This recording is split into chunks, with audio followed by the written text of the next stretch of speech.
ಇದೇನದ್ಕೆ ಇದು ಇಷ್ಟೊಂದು ಕರ್ಜಿಕಾಯಿ ನಿಪ್ಪಿಟ್ಟು ಎಲ್ಲ ತಗೊಂಡ್ಬಂದಿಡ್ತಾ ಇದ್ದೀರಾ? ಇದಾ ನಾನು ಊರಿಂದ ಬಂದಲ್ಲ, ಅವಾಗ ನಮ್ಮ ಅಮ್ಮ ಮಾಡ್ಕೊಟ್ಟಿದ್ರು, ಅದಕ್ಕೆ ನೀವು ತಿನ್ಲಿ ಅಂತ ತಗೊಂಡ್ ಬಂದೆ. ಏನು ನಿಮ್ ತಾಯಿಯವ್ರು ಮಾಡ್ಕೊಟ್ಟಿದ್ದ? ಹಂಗಾದ್ರೆ ನಾನಂತೂ ತಿಂತೀನಪ್ಪ. ಅದ್ಯಾಕಣ್ಣ ಹಾಗೆ? ಯಾಕೆ ಬೇಕ್ರಿ ಮಾಡೋ ತಿಂಡಿ ತಿನ್ನಲ್ವಾ ನೀವು? ಹಾಗಲ್ಲ, ತಾಯಿ ಮಾಡೋ ಅಡ್ಗೆನಲ್ಲಿ ಪ್ರೀತಿ ತುಂಬಿರುತ್ತೆ, ಅದು ರುಚಿನೇ ಬೇರೆ. ಅದಕ್ಕೆ ನನಗೆ ಅಮ್ಮ ಅನ್ನೋ ಪದ ಕೇಳಿದ್ರೆ ಸಾಕು, ತುಂಬಾ ಖುಷಿ ಆಗುತ್ತೆ. ಅದಕ್ಕೆ ಸ್ವೀಟಿ ಎಲ್ಲಿ? ಸ್ವೀಟಿನ ಅವ್ರ ಮಾವನ ಹತ್ರ ಬಿಟ್ಟು ಬಂದಿದ್ದೀನಿ, ಅವ್ರ ಮಾವನ್ನ ಎಬ್ಬಿಸ್ಬಿಟ್ಟು ಕರ್ಕೊಂಬ ಅಂತ. ಅಯ್ಯೋ ಅದಕ್ಕೆ ಅವಳನ್ನ ಯಾಕೆ ಬಿಡಕ್ ಹೋದ್ರಿ? ಅವಳು ತುಂಬಾ ತರಲೆ, ಮಲ್ಕೊಳಕ್ ಬಿಡಲ್ಲ ನೋಡಿ ಅಣ್ಣಂಗೆ. ಅವ್ರನ್ನ ಎಬ್ಬಿಸ್ಲಿ ಅಂತಾನೆ ಬಿಟ್ಟು ಬಂದಿರೋದು ದೀಪ್ತಿ, ನೀನೇನು ಯೋಚನೆ ಮಾಡ್ಬೇಡ. ನೋಡ್ ದೀಪ್ತಿ, ಅವ್ರ ಮಾವನ ಎಬ್ಬಿಸ್ಕೊಂಡ್ ಬಂದೇ ಬಿಟ್ಲು ನಮ್ ಸ್ವೀಟಿ. ಐ ಕರ್ಜಿಕಾಯಿ ನಿಪ್ಪಿಟ್ಟು. ಮಮ್ಮಿ ಮಮ್ಮಿ ನಾನು ತಿನ್ಲಾ? ಸ್ವೀಟಿ ನೀನ್ ಇದೆಲ್ಲ ಜಾಸ್ತಿ ತಿನ್ಬಾರ್ದಮ್ಮ, ಜೀರ್ಣ ಆಗಲ್ಲ. ಬಿಡು ದೀಪ್ತಿ, ಮಗು ಆಸೆ ಪಟ್ಟು ತಿಂತೀನಿ ಅಂತ ಹೇಳ್ತಾ ಇರ್ಬೇಕಾದ್ರೆ ನೀನ್ ತಿನ್ಬೇಡ ಅಂತ ಹೇಳ್ಬೇಡ. ತಿನ್ನಪ್ಪ ಪುಟ್ಟ ನೀನು. ಹಲೋ ಮೈ ಡಿಯರ್ ಸಿಸ್ಟರ್, ಹೇಗಿದ್ದೀರಾ? ಬಾಬಾ ಚೆನ್ನಾಗಿದ್ದೀರಾ? ಚೆನ್ನಾಗಿದ್ದೀನಿ, ನೀವ್ ಹೇಗಿದ್ದೀರಾ? ನಾವ್ ನೋಡಿ ಯಾವ ತರ ಇದೀವಿ ಅಂತ, ಸೂಪರ್ ಆಗಿದೀವಿ. ಅದು ಸರಿ, ನೀವೇನ್ ನಮ್ಮ ಮನೆ ಕಡೆ ಬರೋದೇ ಇಲ್ವಲ್ಲ? ಯಾಕೆ, ನಿಮ್ಗ್ ನಮ್ಮ ಮನೆಗ್ ಬರೋಕ್ ಇಷ್ಟ ಇಲ್ವಾ? ಹಾಗೇನಿಲ್ಲ ಅದೇ ಕೆಲ್ಸ ಬ್ಯುಸಿ, ಹಂಗಾಗಿ ಬರಕ್ಕಾಗಿಲ್ಲ ಅಷ್ಟೇ.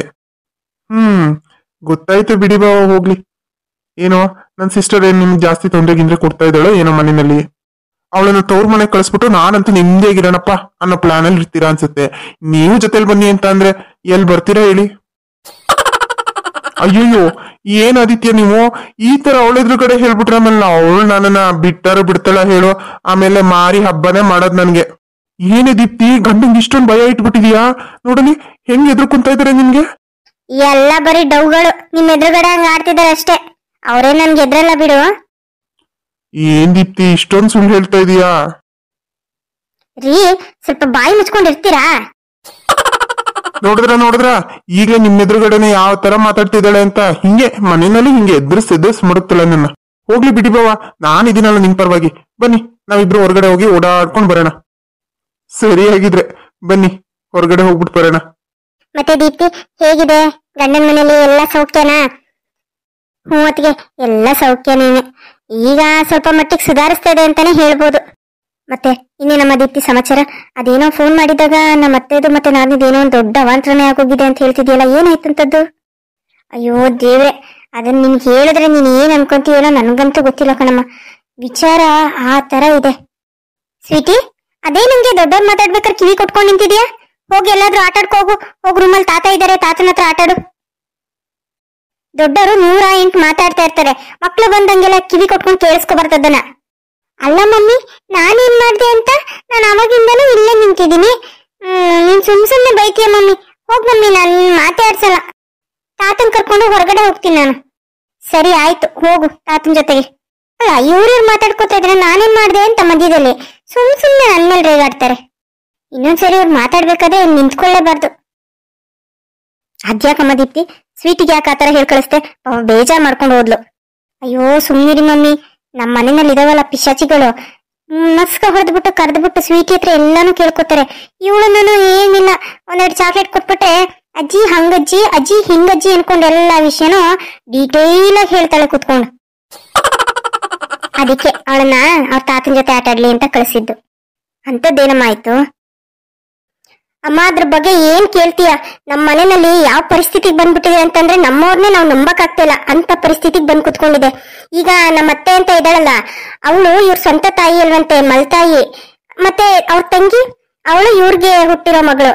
ಅದಕ್ಕೆ ಅವ್ರಿಗೆ ನಮ್ಮ ಮೊನ್ನೆಯವ್ರು ಕಂಡ್ರೆ ಸ್ವಲ್ಪ ಅಷ್ಟಕ್ಕಷ್ಟೇ, ಎಲ್ಲಾ ಆಸ್ತಿನೂ ಮಗಳಿಗೆ ಕೊಡಿಸ್ಬೇಕು, ನಾನು ನನ್ನ ಮಗಳಷ್ಟೇ ಈ ಆಸ್ತಿ ಎಲ್ಲ ಅನುಭವಿಸ್ಬೇಕು ಅಂತ ಏನೇನೋ ಪ್ಲಾನ್ ಮಾಡ್ಕೊಂಡಿದ್ದಾರೆ.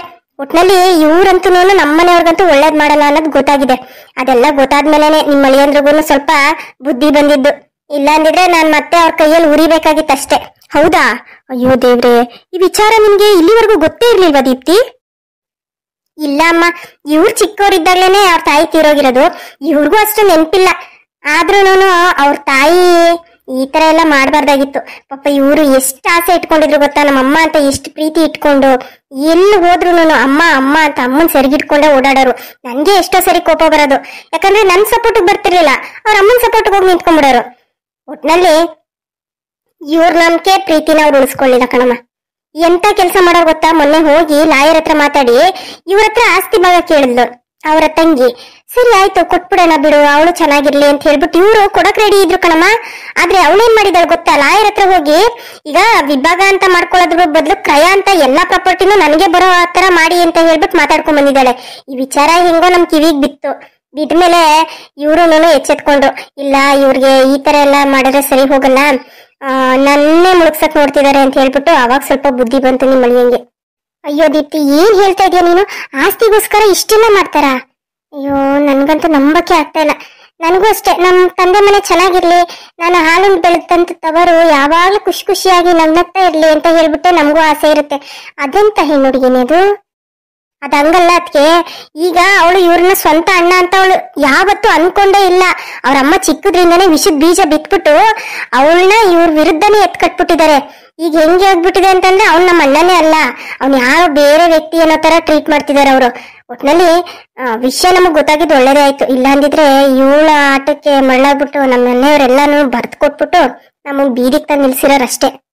ಏನೋ ಬಿಡಮ್ಮ ಹೋಗ್ಲಿ, ಆಗೋದೆಲ್ಲ ಒಳ್ಳೇದಕ್ಕೆ ಅಂತ ದೇವ್ರ ಮೇಲೆ ಭಾರ ಹಾಕು, ದೇವ್ರ ಪೂಜೆ ಪುನಸ್ಕಾರ ಮಾಡ್ಕೊಂಡು ಹೆಂಗೋ ನೆಮ್ಮದಿಯಾಗಿರಿ. ಅವಳ ಬಗ್ಗೆ ಯಾಕೆ ತಲೆ ಕೆಡ್ಸ್ಕೊತೀರಾ ಬಿಡು. ಅವಳೇನ್ ಗಂಡನ ಜೊತೆ ಬಾಳ್ವೆ ಮಾಡಕ್ಕಲ್ಲ ಕಣಮ್ಮ, ಅವಳ ಆಗ್ಲೇನೇನೆ ಯಾವನ್ನ ನೋಡ್ಕೊಂಡವಳೆ, ಅವನ ಹಿಂದೆ ಸುತ್ತಾವಳೆ. ಅದ್ ಯಾವಾಗ ಮನೆ ಬಿಟ್ಟು ಓಡಾಯ್ತಾಳೋ ಏನ ಯಾರಿಗ್ ಗೊತ್ತು. ಏನ್ ದೀಪ್ತಿ ಹೇಳ್ತಾ ಇದೀಯ ನೀನು? ಇಂಥ ಕೆಲ್ಸನ ಮಾಡ್ತಿದ್ದಾಳ ನಿನ್ನ ಆದ್ನಿ? ಅಯ್ಯೋ ಮಾಡ್ತಿದ್ದಾಳ ಅಂತ ಕೇಳ್ತಿದ್ದೀರಲ್ಲ, ನಾನೇ ನನ್ ಕಣ್ಣಾರೆ ನೋಡಿ ವಿಡಿಯೋನು ರೆಕಾರ್ಡ್ ಮಾಡ್ಕೊಂಬಂದ್ ನಮ್ಮ ಮನೆಯವ್ರಿಗೆ ತೋರ್ಸಿದೀನಿ.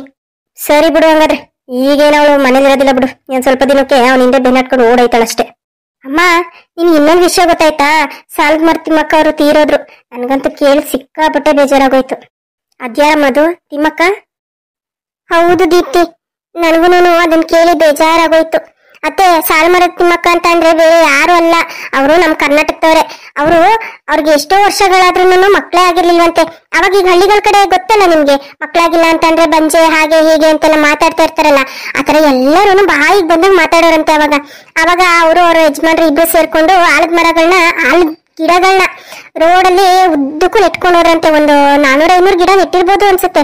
ಅಷ್ಟು ಗಿಡಗಳನ್ನ ನೆಟ್ಟಿ ಅದ್ ನೆಟ್ಟದಷ್ಟೇ ಅಲ್ಲತ್ತೆ, ಅದನ್ನ ಚೆನ್ನಾಗಿ ನೋಡ್ಕೊಂಡು ಈ ದನ ಕರು ಮೇಕೆ ಇವೆಲ್ಲ ತಿಂದಿರೋ ತರ ಅವಕ್ಕೆ ಬೇಲಿಗಳು ಕಟ್ಟಿ, ನೀರಿನ ಸಮಸ್ಯೆ ನೀರಿಲ್ಲ, ತಲೆ ಮೇಲೆ ಒಂದು ಕಂಕ್ಳಲ್ಲೊಂದು ಬಿನ್ಗೆ ಹೊತ್ಕೊಂಡು ನೀರ್ ತಗೊಂಬಂದು ಆ ಗಿಡಗಳಿಗೆಲ್ಲ ನೀರ್ ಹಾಕಿ ಆ ಗಿಡಗಳನ್ನ ಬೆಳೆಸಿ ಇವತ್ತು ಆ ರೋಡಲ್ಲಿ ಎಷ್ಟು ನೆರಳಾಗಿದೆ ಮರ ಅಂತ ಅಂದ್ರೆ ನಿಜವಾಗ್ಲೂ ಎಲ್ಲರೂ ಅವರನ್ನ ನೆನೆಸ್ಕೋತಾರೆ. ಅವ್ರಿಗೆ ರಾಷ್ಟ್ರ ಪ್ರಶಸ್ತಿ ಕೂಡ ಸಿಕ್ಕಿದೆ. ರಾಷ್ಟ್ರಪತಿಗಳಿಗೇನೆ ಆಶೀರ್ವಾದ ಮಾಡಿ ಒಂದು ಹಿರಿಮೆ ಅನ್ನೋದನ್ನ ತಂದ್ಕೊಟ್ಟಾರ ಅವರು. ಅಂತ ತಿಮ್ಮಕ್ಕ ಇವತ್ತಿಲ್ಲ ಅಂತ ಅಂದ್ರೆ ನಿಜವಾಗ್ಲೂ ನಮಗೂ ಬೇಜಾರೇ ಆಗುತ್ತೆ. ಅಯ್ಯೋ ಅದಕ್ಕೆ ನೀವು ಅದ್ರ ಬಗ್ಗೆ ಹೇಳ್ತಾ ಇದ್ದೀರಾ, ಅದೇ ಅವರು 114 ವರ್ಷ ಬದುಕಿದ್ರು. ಇವಾಗಿನ ಜನರೇಷನ್ ಎಲ್ಲ ಏನ್ ನೋಡಿದಿರಲ್ಲ, ಇನ್ನ 25-30 ವರ್ಷಕ್ಕೇನೆ ಹಾರ್ಟ್ ಅಟ್ಯಾಕ್, ಆಕ್ಸಿಡೆಂಟು, ಜೀವಗಳಿಗೆ ಬೆಲೆನೇ ಇಲ್ಲ. ಆದ್ರೆ ಅವ್ರು 114 ವರ್ಷ ಆ ತರ ಬದುಕಿದ್ದಾರೆ ಅಂತ ಅಂದ್ರೆ ಅವ್ರ ಜೀವನ ಶೈಲಿ ಯಾವ ತರ ಇತ್ತು ನೀವೇ ಊಹಿಸ್ಕೊಳ್ಳಿ. ಇವಾಗಂತೂ ಬಿಡಿ, ಎಲ್ಲ ಕೆಮಿಕಲ್, ಏನ್ ತಿಂದ್ರು ಅದ್ರಲ್ಲಿ ಕೆಮಿಕಲ್ ಇದ್ದೇ ಇರುತ್ತೆ. ಹೌದು ದೀಪ್ತಿ, ನಾವು ಇನ್ನೆಷ್ಟು ವರ್ಷ ಬದುಕಿರ್ತೀವೋ ಏನೋ. ಆದ್ರೂ ನಮ್ ಸಾಲ್ಮರದ ತಿಮ್ಮಕ್ಕ ಅವರು ತೀರೋಗಿದ್ದು ಒಂದ್ ರೀತಿ ದುಃಖನೇನೆ. ನಮ್ಮ ಇದ್ರಲ್ಲಿ ನಮ್ ಯೂತ್ಗಳು ಏನಿದ್ದಾರೆ ಅವ್ರಿಗೆ ಏನು ಅವ್ರ ಒಂದೊಂದು ಆದರ್ಶಗಳನ್ನ ಪಾಲಿಸ್ಬಿಟ್ರೆ ಸಾಕು.